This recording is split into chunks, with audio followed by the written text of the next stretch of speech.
ಆತ್ಮೀಯ ವಿದ್ಯಾರ್ಥಿಗಳೇ, ಇವತ್ತಿನ ತರಗತಿಯಲ್ಲಿ ನಾವು ದತ್ತಾಂಶ ಇಂಗ್ಲಿಷ್ ಒಳಗ ಡಾಟಾ ಅಂತ ಕರಿತೇವೆ. ದತ್ತಾಂಶ ಎಂದರೇನು, ದತ್ತಾಂಶದ ಅರ್ಥ, ದತ್ತಾಂಶದ ಮೂಲಗಳ ಬಗ್ಗೆ ಇವತ್ತಿನ ಅವಧಿಯಲ್ಲಿ ಚರ್ಚೆ ಮಾಡುವಂತ ಕೆಲಸವನ್ನ ಮಾಡಲಾಗ್ತದೆ. ವಿಡಿಯೋನ ಕೊನೆ ತನಕ ಸ್ಕಿಪ್ ಮಾಡದೆ ನೋಡಿ. ವಿಡಿಯೋ ಇಷ್ಟ ಆತಂದ್ರ ಲೈಕ್ ಅನ್ನ ಮಾಡಿ. ಬನ್ನಿ ತರಗತಿಯನ್ನ ಪ್ರಾರಂಭವನ್ನ ಮಾಡೋಣ. ದತ್ತಾಂಶಕ್ಕೆ ಸಂಬಂಧಪಟ್ಟಂತೆ ಪ್ರಾರಂಭದಲ್ಲಿ ಪೀಠಿಕೆಯನ್ನ ಗಮನಿಸೋಣ. ಈ ಒಂದು ಆಧಾರ ದತ್ತಾಂಶಗಳ ಏನ್ ಡಾಟಾ ಅದಾವಲ್ಲ, ಆ ಒಂದು ದತ್ತಾಂಶಗಳ ಒಂದು ಸಹಾಯದಿಂದ ಒಂದು ಆರ್ಥಿಕ ಅಂಶಗಳನ್ನ ಅಧ್ಯಯನ ಮಾಡಬಹುದು ಅಥವಾ ಅವುಗಳ ವಿವರಣೆಯನ್ನ ಮಾಡಬಹುದು. ಆರ್ಥಿಕ ಅಂಶಗಳು ಅಷ್ಟೇ ಅಲ್ಲದೆ ಆರ್ಥಿಕೇತರ ವಿಷಯಗಳು ಏನ್ ಬರ್ತಾವಲ್ಲ, ಆ ಎಲ್ಲ ಒಂದು ವಿಷಯಗಳ ವರ್ತನೆಯನ್ನ ವಿವರಿಸಲು ಅಷ್ಟೇ ಅಲ್ಲದೆ ಅವುಗಳನ್ನ ಊಹಿಸಲು ನಮಗೇನಾಗ್ತದೆ, ಅವುಗಳ ಮೂಲಕ ಸಾಧ್ಯ ಆಗುತ್ತದೆ. ಏನೋ ದತ್ತಾಂಶಗಳನ್ನ ಬಳಸಿಕೊಳ್ಳುವುದರ ಮೂಲಕ ಅಥವಾ ಅವುಗಳ ಸಹಾಯದಿಂದ ಆರ್ಥಿಕ ಮತ್ತು ಆರ್ಥಿಕೇತರ ಎಲ್ಲ ವಿಷಯಗಳ ಅಧ್ಯಯನವನ್ನ ಮಾಡಲು ನಮಗೆ ಇವು ಸಹಾಯವನ್ನ ಮಾಡಿ ಕೊಡ್ತಾವ. ಆದ್ದರಿಂದ ಈ ಆಧಾರಾಂಶಗಳು ಅಥವಾ ದತ್ತಾಂಶಗಳು ಸಂಶೋಧನೆ ಮಾಡುವಂತ ಸಂಶೋಧಕರಿಗೆ ಬಹಳ ಉಪಯುಕ್ತವಾಗಿ ಕಾರ್ಯವನ್ನ ನಿರ್ವಹಿಸುವಂತ ಕೆಲಸವನ್ನ ಈ ದತ್ತಾಂಶಗಳು ಮಾಡುತ್ತವೆ. ಈ ದತ್ತಾಂಶಗಳು ಯಾರಿಗೆ ಸಹಾಯವನ್ನ ಮಾಡಿಕೊಡ್ತಾವು, ಸಂಶೋಧನೆಯನ್ನ ಮಾಡುವಂತ ಸಂಶೋಧಕರಿಗೆ ಬಹಳ ಉಪಯುಕ್ತವಾದಂತ ಮಾಹಿತಿಯನ್ನ ಒದಗಿಸಿಕೊಡುವಂತ ಕೆಲಸವನ್ನ ಮಾಡ್ತಾವ. ಅಷ್ಟೇ ಅಲ್ಲದೆ ಅದಕ್ಕಾಗಿಯೇ ಈ ದತ್ತಾಂಶಗಳ ಸಂಗ್ರಹಣೆ ಆಗ್ಬಹುದು, ಅವುಗಳ ವಿಶ್ಲೇಷಣೆ ಆಗಬಹುದು ಮತ್ತು ಅವುಗಳ ಪ್ರತಿಪಾದನೆ, ಈ ಸಂಖ್ಯಾತ್ಮಕ ಪ್ರಕ್ರಿಯೆಯಲ್ಲಿ ದತ್ತಾಂಶವು ಅತಿ ಮುಖ್ಯವಾದಂತ ಭಾಗವಾಗಿ ಕಾರ್ಯವನ್ನ ನಿರ್ವಹಿಸುವಂತ ಕೆಲಸವನ್ನ ಮಾಡ್ತದೆ. ಏನು, ಈ ದತ್ತಾಂಶಗಳ ಸಂಗ್ರಹಣೆ ಆಗ್ಬಹುದು, ಅವುಗಳ ವಿಶ್ಲೇಷಣೆ ಆಗ್ಬಹುದು ಮತ್ತು ಪ್ರತಿಪಾದನೆ, ಇವುಗಳನ್ನ ನಾವೇನ್ ಮಾಡ್ಬೋದು, ಈ ಸಂಖ್ಯಾತ್ಮಕ ಒಂದು ಪ್ರಕ್ರಿಯೆಯಲ್ಲಿ ದತ್ತಾಂಶವನ್ನ ಬಳಸಿಕೊಂಡು ಅಥವಾ ದತ್ತಾಂಶವು ಅತಿ ಮುಖ್ಯವಾದಂತ ಭಾಗವಾಗಿ ಕಾರ್ಯವನ್ನ ನಿರ್ವಹಿಸುವಂತ ಕೆಲಸವನ್ನ ಒಳಗೊಂಡಿರುತ್ತದೆ. ಹೀಗಾಗಿ ಇಷ್ಟು ಪ್ರಾಮುಖ್ಯತೆಯನ್ನ ಒಳಗೊಂಡಿರುವಂತ ಈ ದತ್ತಾಂಶ ಎಂದರೇನು ಎಂಬುದರ ಬಗ್ಗೆ ತಿಳಿದುಕೊಳ್ಬೇಕಾಗ್ತದೆ. ದತ್ತಾಂಶದ ಅರ್ಥವನ್ನ ತಿಳಿದುಕೊಳ್ಳೋಣ. ದತ್ತಾಂಶ ಎಂದರೆ ಇಂಗ್ಲಿಷ್ ಒಳಗ ಡಾಟಾ ಅಂತಂದ್ರ ದತ್ತಾಂಶವು ಚಲನೆ ಅಥವಾ ಸಂಸ್ಕರಣೆಗೆ ಅಥವಾ ಪರಿಣಾಮಕಾರಿಯಾದ ರೂಪಕ್ಕೆ ಅನುವಾದಿಸಲಾದ ಮಾಹಿತಿಗೆ ನಾವೇನ್ ಕರಿತೀವಿ, ದತ್ತಾಂಶ ಅಂತೇಳಿ ಕರಿತೀವಿ. ಒಂದ್ ಯಾವುದೋ ಮಾಹಿತಿ ಇರ್ತದ, ಆ ಮಾಹಿತಿಯನ್ನ ಏನ್ ಮಾಡ್ತೀವಿ ನಾವು ಅಂಕಿ ಸಂಖ್ಯೆಗಳ ಮೂಲಕ ಸಂಗ್ರಹಣೆ ಮಾಡ್ಕೊಂಡು ಒಂದ್ ಕಡೆ ನಾವೇನ್ ಅವುಗಳನ್ನ ಸಂಗ್ರಹಣೆ ಮಾಡ್ತೇವಲ್ಲ, ಅವಕ್ ನಾವೇನ್ ಕರಿತೀವಿ, ದತ್ತಾಂಶ ಅಂತೇಳಿ ಕರಿತೀವಿ. ಫಾರ್ ಎಕ್ಸಾಂಪಲ್ಗೆ ಜನಸಂಖ್ಯೆ ಸಂಬಂಧಪಟ್ಟಂಗ ಮಾಹಿತಿ ಇರಬಹುದು. ಆ ಜನಸಂಖ್ಯೆ ಸಂಬಂಧಪಟ್ಟಂಗ ಎಲ್ಲಾ ಒಂದು ಅಂಕಿಅಂಶವನ್ನ, ಎಲ್ಲಾ ಒಂದು ಮಾಹಿತಿಯನ್ನ ಸಂಗ್ರಹಿಸಿಕೊಂಡು ಒಂದ್ ಕಡೆ ನಾವು ಆ ಮಾಹಿತಿಯನ್ನ ಲಭ್ಯವಾಗಿ ಇಟ್ಕೊಂಡ್ವಿ ಅಂತಂದ್ರ ಅದಕ್ಕೆ ನಾವೇನ್ ಕರಿತೀವಿ, ದತ್ತಾಂಶ ಅಂತೇಳಿ ಕರೆಯುವಂತ ಕೆಲಸವನ್ನ ಮಾಡ್ತೀವಿ. ಇದು ದತ್ತಾಂಶದ ಅರ್ಥ ಆಗಿದೆ. ಇನ್ನು ಈ ದತ್ತಾಂಶ ನಾವು ಯಾವ ಯಾವ ಮೂಲಗಳಿಂದ ಪಡೆದುಕೊಳ್ಳಬಹುದು ಅಥವಾ ದತ್ತಾಂಶದ ಮೂಲಗಳು ಯಾವುವು ಎಂಬುದರ ಬಗ್ಗೆ ಚರ್ಚೆಯನ್ನ ಮಾಡೋಣ. ದತ್ತಾಂಶದ ಮೂಲಗಳನ್ನ ಪ್ರಮುಖವಾಗಿ ನಾವೇನ್ ಮಾಡ್ತೀವಿ, ಎರಡು ಭಾಗವಾಗಿ ವಿಂಗಡಿಸುವಂತ ಕೆಲಸವನ್ನ ಮಾಡ್ತೀವಿ. ಎಷ್ಟು ಭಾಗವಾಗಿ? ಎರಡು ಭಾಗವಾಗಿ. ಒಂದು ಪ್ರಾಥಮಿಕ ದತ್ತಾಂಶ ಅಂತೇಳಿ ಇಂಗ್ಲಿಷ್ ಒಳಗ ಪ್ರೈಮರಿ ಡಾಟಾ ಅಂತ ಕರಿತೀವಿ. ಎರಡನೇದು ಯಾವುದು, ದ್ವಿತೀಯ ದತ್ತಾಂಶ ಅಥವಾ ಸೆಕೆಂಡರಿ ಡಾಟಾ ಅಂತೇಳಿ. ಏನು, ದತ್ತಾಂಶದ ಮೂಲಗಳಲ್ಲಿ ಎಷ್ಟು ಭಾಗ ಅದಾವು, ಎಷ್ಟು ಮೂಲಗಳದಾವು? ಎರಡು ಮೂಲಗಳು, ಒಂದು ಪ್ರಾಥಮಿಕ, ಇನ್ನೊಂದು ದ್ವಿತೀಯ ಮೂಲಗಳು ಅದಾವ. ಈಗ ಪ್ರಾಥಮಿಕ ಮೂಲ ಅಂದ್ರೆ ಏನು, ಅದರಲ್ಲಿ ಬರುವಂತ ಪ್ರಮುಖ ವಿಧಾನಗಳು ಯಾವುವು? ದ್ವಿತೀಯ ದತ್ತಾಂಶ ಅಂದ್ರೇನು, ಅದರಲ್ಲಿ ಬರುವಂತಹ ಪ್ರಮುಖ ಮೂಲಗಳ ಬಗ್ಗೆ ಇಲ್ಲಿ ನಾವು ಚರ್ಚೆಯನ್ನ ಮಾಡುವಂತ ಕೆಲಸವನ್ನ ಮಾಡಲಾಗ್ತದೆ. ಇಲ್ಲಿ ನೋಡ್ರಿ, ಪ್ರಾಥಮಿಕ ದತ್ತಾಂಶದ ಅರ್ಥವನ್ನ ತಿಳಿದುಕೊಳ್ಳೋಣ. ಪ್ರೈಮರಿ ಡಾಟಾ ದತ್ತಾಂಶದ ಮೂಲಗಳಲ್ಲಿ ಒಂದನೆಯ ಮೂಲ ಆಗಿದೆ. ಪ್ರಾಥಮಿಕ ದತ್ತಾಂಶ ಅಂದ್ರೆ ಮೊದಲ ಬಾರಿಗೆ ಸಂಗ್ರಹಿಸಲಾದ ಅಂಕಿ ಸಂಖ್ಯೆಗಳು ಮತ್ತು ಮಾಹಿತಿಗಳು ಎಂದರ್ಥ.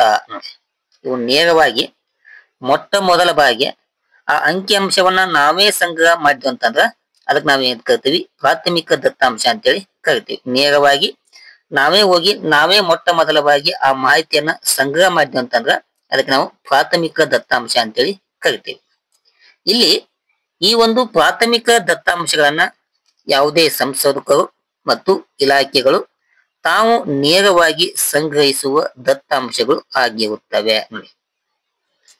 ನಮಗೆ ಬೇಕಾದಂತ ಮಾಹಿತಿಯನ್ನ ಯಾವುದೇ ಸಂಶೋಧಕರಾಗ್ಬೋದು ಅಥವಾ ಇಲಾಖೆಗಳಾಗ್ಬೋದು ನೇರವಾಗಿ ಹೋಗಿ ಆ ಒಂದು ದತ್ತಾಂಶವನ್ನ ಆ ಒಂದು ಮಾಹಿತಿಯನ್ನ ಸಂಗ್ರಹ ಮಾಡ್ಕೊಂಡ್ರ ಅದಕ್ಕೆ ನಾವು ಪ್ರಾಥಮಿಕ ದತ್ತಾಂಶ ಅಂತೇಳಿ ಕರಿತೀವಿ. ನೇರವಾಗಿ ನಾನೇ ಅವನ ಮನೆಗೆ ಹೋಗಿ ಯಾರೋ ಒಬ್ಬ ರೈತನ ಬಗ್ಗೆ ಮಾಹಿತಿ ಬೇಕಾಗಿದೆ, ನೇರವಾಗಿ ಆತನ ಮನೆಗೆ ಹೋಗಿ ನನಗೆ ಬೇಕಾದಂತ ಮಾಹಿತಿಯನ್ನ ಕಲೆ ಹಾಕೊಂಡ್ರೆ ಅದಕ್ಕೆ ನಾವು ಪ್ರಾಥಮಿಕ ದತ್ತಾಂಶ ಅಂತೇಳಿ ಕರಿತೀವಿ.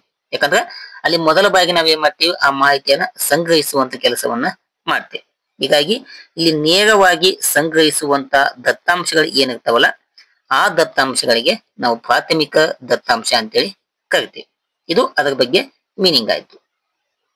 ಈಗ ಈ ನಮಗೆ ಬೇಕಾಗಿರುವಂತ ದತ್ತಾಂಶವನ್ನು ನಾವು ನೇರವಾಗಿ ಏನ್ ಸಂಗ್ರಹಣೆ ಮಾಡ್ತೇವಲ್ಲ ಆ ಪ್ರಾಥಮಿಕ ದತ್ತಾಂಶಗಳನ್ನ ಸಂಗ್ರಹಣೆ ಮಾಡಲು ಕೆಲವೊಂದು ವಿಧಾನಗಳದಾವು. ಅಂದ್ರೆ ಯಾವ ವಿಧಾನಗಳ ಮೂಲಕ ನಾವು ಮಾಹಿತಿಯನ್ನ ಕಲೆ ಹಾಕ್ತೇವಿ ಅಥವಾ ದತ್ತಾಂಶವನ್ನ ಕಲೆ ಹಾಕ್ತೇವೆ ಅಂತೇಳಿ ಕೆಲವೊಂದು ಇಲ್ಲಿ ವಿಧಾನಗಳು ಅದ.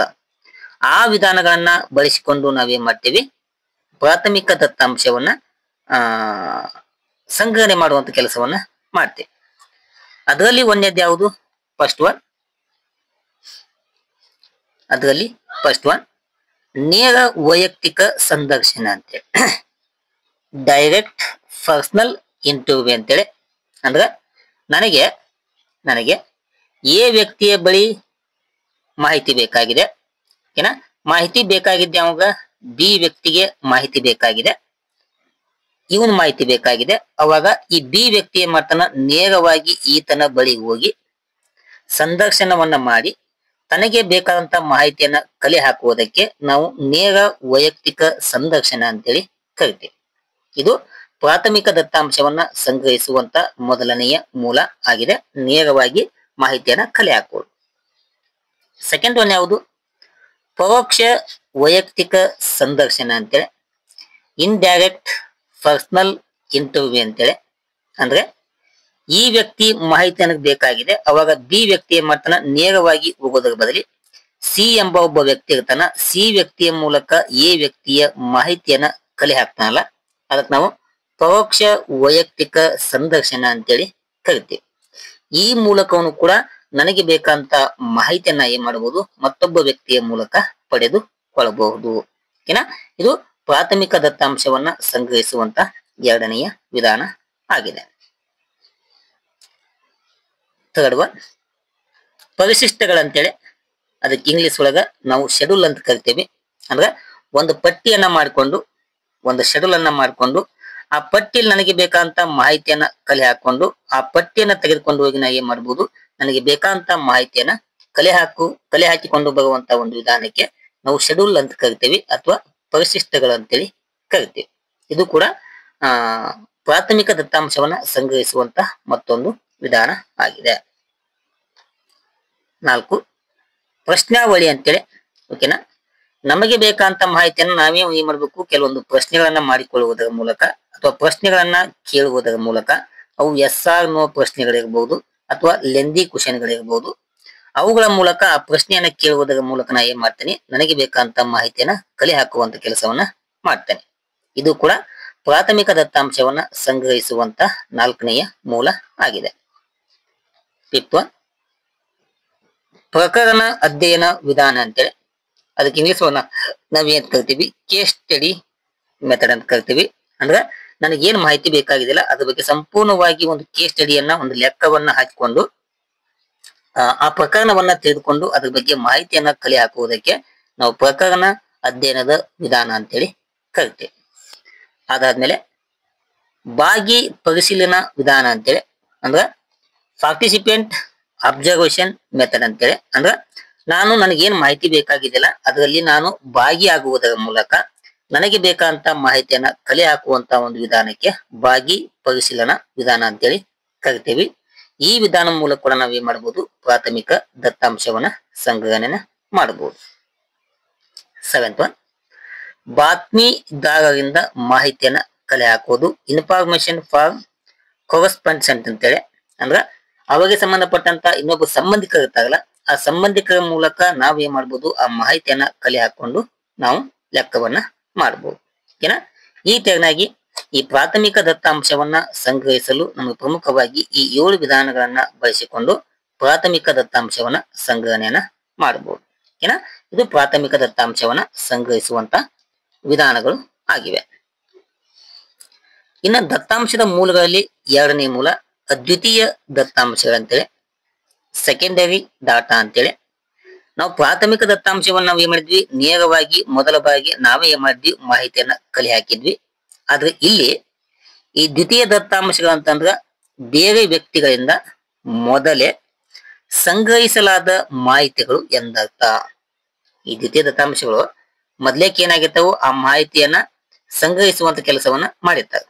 ಅಂತ ವ್ಯಕ್ತಿಗಳಿಂದ ನಾವು ಮಾಹಿತಿಯನ್ನ ಸಂಗ್ರಹಿಸುವುದಕ್ಕೆ ನಾವು ದ್ವಿತೀಯ ದತ್ತಾಂಶ ಅಂತೇಳಿ ಕರಿತೇವೆ.